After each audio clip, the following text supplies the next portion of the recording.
Malayo pa, pero malayo na. Hanggang saan kaya ako dadalhin ng pangarap ko? Yan yung tanong na palaging tumatakbo sa isip ko. Na marahil, ganun din sa isip mo. Kasi kung titignan mo, kakaiba talaga yung ginagalawan nating mundo. Parang minsan, nagtitripan na lang tayo. Paikot-ikot na lang yung sitwasyon na paulit-ulit kang natatalo. Oo, minsan, may araw na panalo ka, pero mas madalas pa rin yung nadedehado. May oras na gulong-gulo yung isip mo, may panahon naman na pumapabor sa gusto. Ganito siguro talaga yung ibig sabihin ng buhay.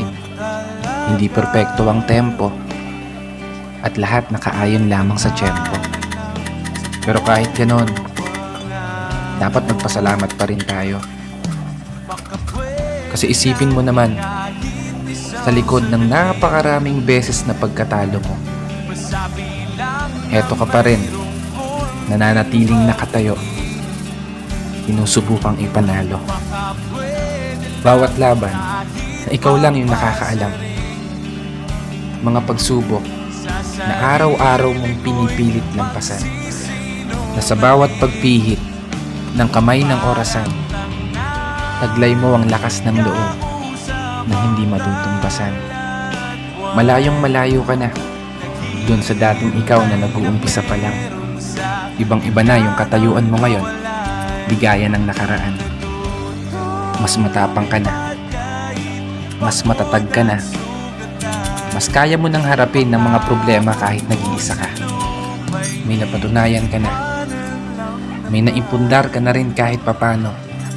At higit sa lahat, may narating ka na. Malayo pa, pero malayo ka na. Kaya ituloy mo lang ang paglalakbay hanggang sa marating mo yung dulo. Paulit-ulit ka mang matalo, matumba, madapa. Diretso ka lang ayon sa plano. Pero sana, lagi mong tandaan ang munti kong payo. Huwag mong kakalimutan palakpakan ang sarili mo para sa mga laban na tahimik mong naipanalo.